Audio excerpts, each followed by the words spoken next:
Assalamualaikum warahmatullahi wabarakatuh.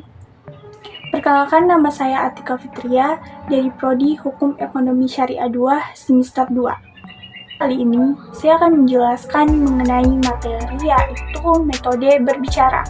Bicara merupakan salah satu dari 4 keterampilan berbahasa yang harus dikuasai oleh pembelajar bahasa.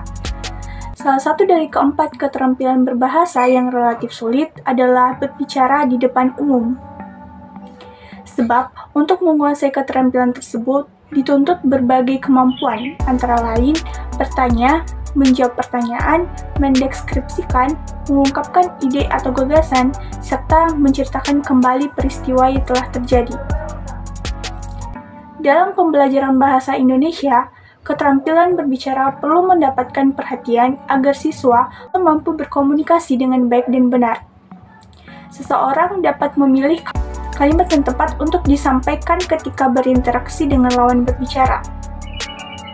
Dalam hal ini, biasanya seorang pembicara selalu memilih kalimat yang tepat untuk digunakan.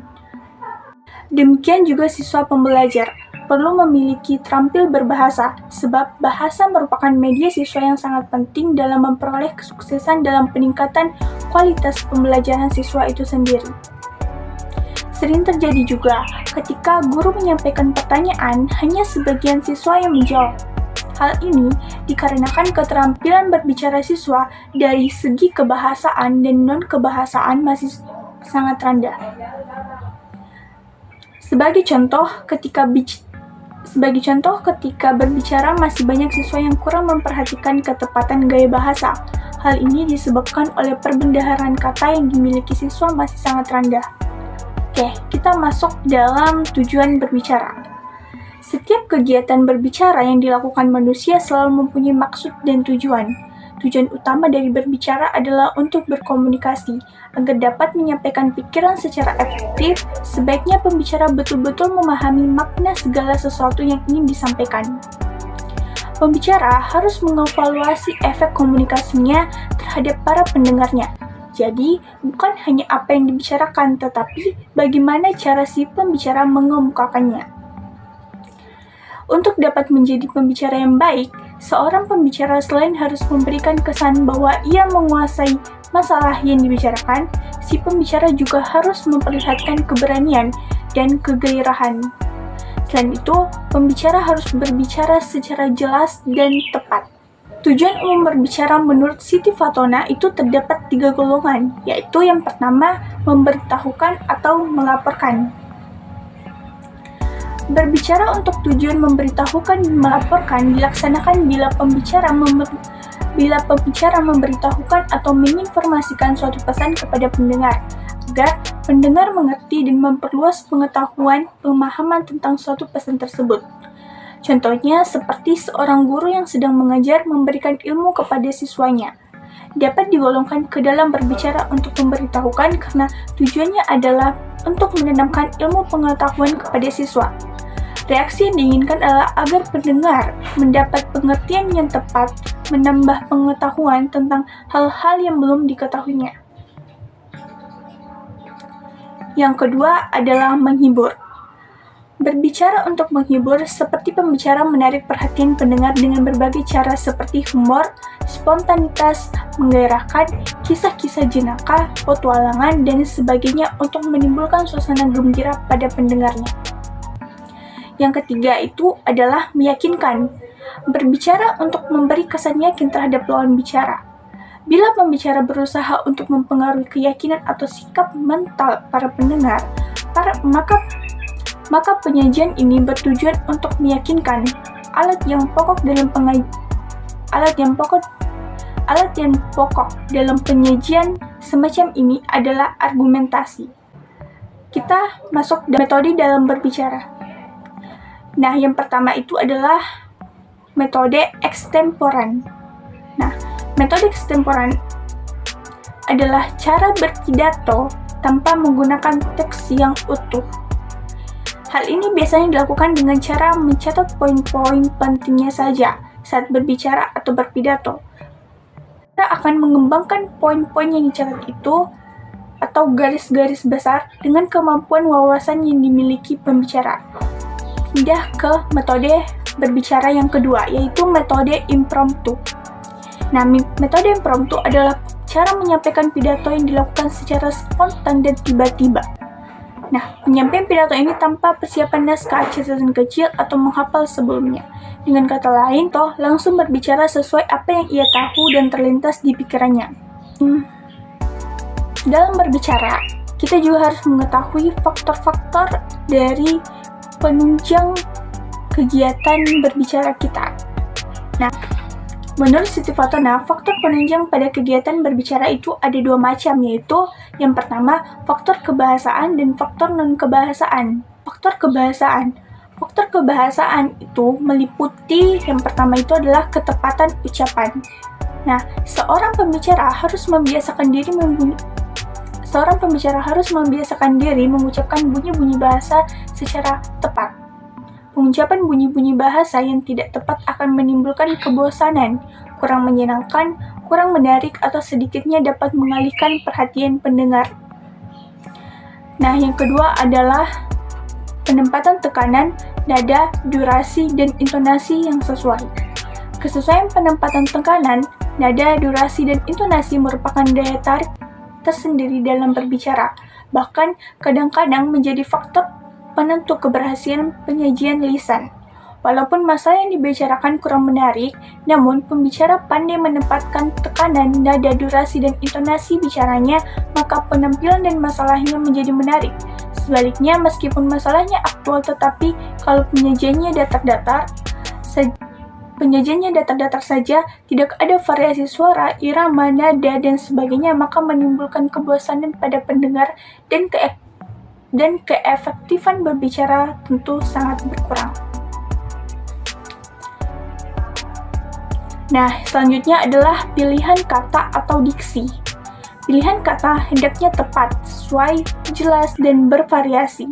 Jelas maksudnya mudah dipahami oleh pendengar yang menjadi sasaran kita.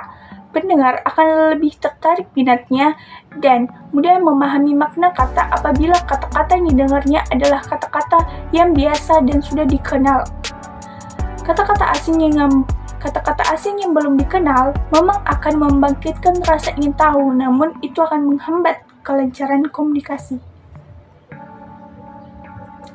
Nah, selanjutnya adalah ketepatan penggunaan kalimat serta bahasanya. Ketepatan kalimat di sini menyangkut masalah penggunaan kalimat efektif agar pendengar mudah menangkap pembicaraan. Faktor yang kedua adalah faktor non-kebahasaan. Nah, faktor non-kebahasaan itu meliputi yang pertama adalah sikap yang wajar, tenang, dan tidak kaku.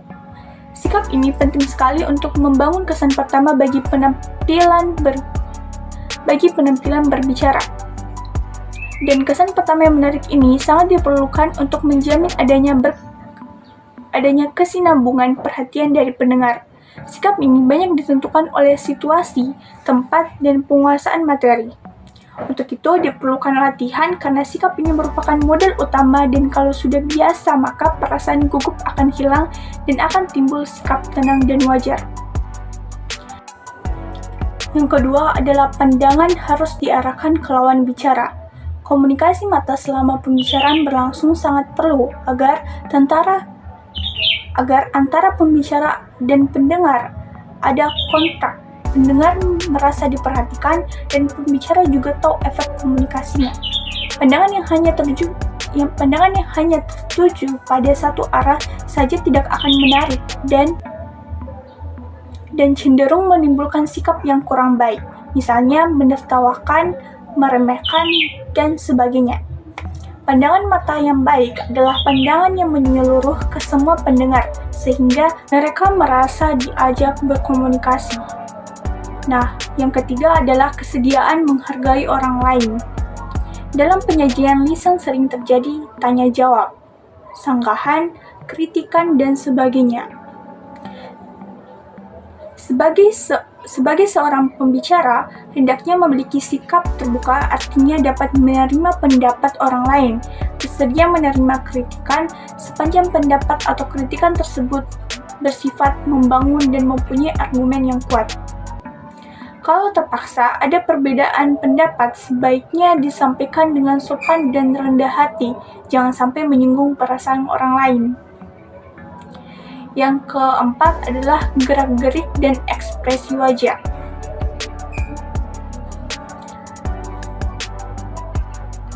Untuk menunjang keaktifan berbicara, selain memberikan tekanan nada bicara, gerak-gerik dan mimik yang tepat memegang peranan yang penting. Hal ini dapat menghidupkan komunikasi dengan catatan gerak-gerik dan mimik ini berlebihan, karena perhatian pendengar justru akan beralih yang akhirnya pesan yang ingin kita sampaikan tidak tercapai. Nah, yang kelima itu adalah kenyaringan suara. Dalam penyajian lisan memegang peranan yang sangat penting, suara yang tinggi melengking atau sebaliknya lemah gemulai tidak akan menarik. Kenyaringan suara yang dimaksud bukanlah berbicara dengan berteriak, melainkan suara yang jelas dapat diterima oleh semua pendengar. Tingkat kenyaringan ini biasanya ditentukan oleh situasi, tempat, dan jumlah pendengar. Jadi jika jumlah pendengarnya itu banyak, maka suara yang harus dikeluarkan itu agak besar. Yang keenam adalah kelancaran. Seorang pembicara yang lancar berbicara pada saat pidato akan mempermudah pendengar menangkap isi pembicaraannya. Sering kita jumpa juga pembicara berbicara terputus-putus atau kadang diselipi kata dan sebagainya. Itu sangat mengganggu penangkapan pendengar. Sebaliknya, pembicara yang terlalu cepat berbicara juga akan menyulitkan pendengar menangkap pokok pembicaraannya. Nah, dan yang terakhir adalah penguasaan topik. Penguasaan topik merupakan faktor yang penting dalam mencapai efektivitas berbicara.